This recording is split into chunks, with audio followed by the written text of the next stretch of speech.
years ago. Jesus, Alfred, count the dead. Thousands of people. What's next? Millions? He has the power to wipe out the entire human race, and if we believe there's even a 1% chance that he is our enemy, we have to take it as an absolute certainty. And we have to destroy him. But he is not our enemy. Not today. 20 years in Gotham, Alfred. We've seen what promises are worth. How many good guys are left? How many stayed that way? Let's talk about this. This is possibly you get these film concepts put together. You get one film and another put together in a bit of a mishmash. This one is possibly the ultimate two superheroes being combined. It is. This is Batman versus Superman, Dawn of Justice. Now, if you are a big comic book movie fan, you'll know that the Marvel have made what they call a cinematic universe, where all of those characters can come together and live together in the same cinematic world. So you have Iron Man appearing in Captain America films, and you have Thor, and all those ones coming together for the Avengers movies. So they're all interconnected. Now, the DC Comics was their main rival to Marvel, are trying to do the same. We had a film a couple of years ago called Man of Steel, which was the reintroduction of Superman, with Henry Cavill, Britain's own Henry Cavill, playing the role as the Man of Steel. And this time they're trying to bring those two characters together, Batman coming versus Superman. So it takes place just after what happened at the end of Man of Steel, where Metropolis gets destroyed by a huge fight between General Zod and Superman, and it's all about them coming together because basically Batman thinks that Superman is a threat to the entire planet, but underneath that there is an underlying plot of a certain man called Lex Luthor trying to bring them together, and we've got a little bit of a clip. And now you will fly to him and you will battle him to the death. Black and blue. Fight night. The greatest gladiator match in the history of the world. God versus man. Day versus night. Son of Krypton versus Bat of Gotham. That's proper superhero stuff, isn't it? Oh, yes, it is. It is. That's Jesse Eisenberg playing Lex Luthor.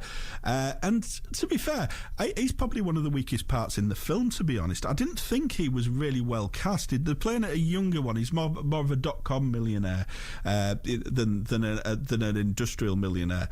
And he plays him more as a really crazy person instead of this super intelligence, the most intelligent man on Earth, which Lex Luthor has been over the time in the comic books and even in the movies. But it's all about them two coming together, and it's that misunderstanding of what Superman is and what Batman is, because Batman's an older Batman, played this time by Ben Affleck. There was a lot of controversy about him playing the role because people were saying, oh no, not Ben Affleck, what's he doing? He didn't do very well in the Daredevil film he did about 15 years ago. But he actually is probably one of the highlights of the film. He's really good as Batman, but more importantly, he's really, really good as Bruce Wayne as well, because you see why he is so angry at Batman, at Superman, because Superman actually destroyed some of his buildings in Metropolis when this huge fight happened. But the surprise for me is Gal Gadot, as she is going to be playing Wonder Woman in a Wonder Woman film which comes out next year, and she makes almost a guest star appearance, popping up here and now in throughout the film, and her role is really good, and I'm really now looking forward to the Wonder Woman film because she looks absolutely superb. But there is a lot of problems with it. Henry Cavill's Superman still isn't really well developed, and the main problem is the director.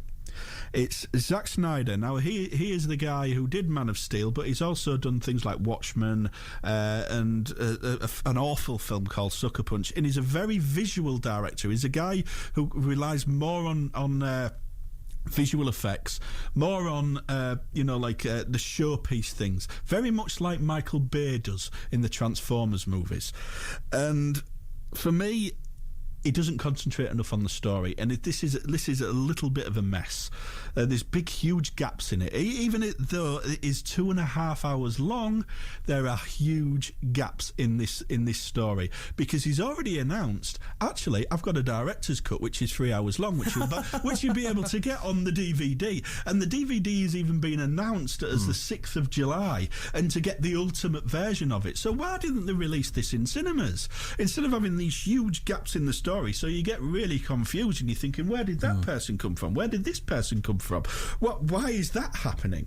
So why not release it? We're used to 3-hour films, with the Lord of the Rings, the Hobbit films, and all that lot. We've been used to having 3-hour films. Release the full version of it in the cinema. I don't want to have to wait for a few months, 3 or 4 months, to be able to watch the full version of this film. I'm only going to give it was borderline for me 2 stars, but I'm going to give it 3 stars because I think the performances are good, especially from, as I say, from Ben Affleck and Gal Gadot in there as well. But it's not as good as I was expecting it to be.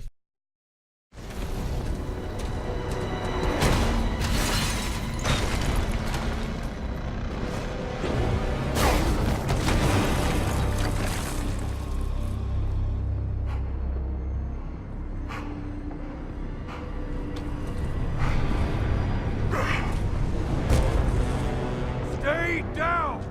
If I wanted it, you'd be dead already.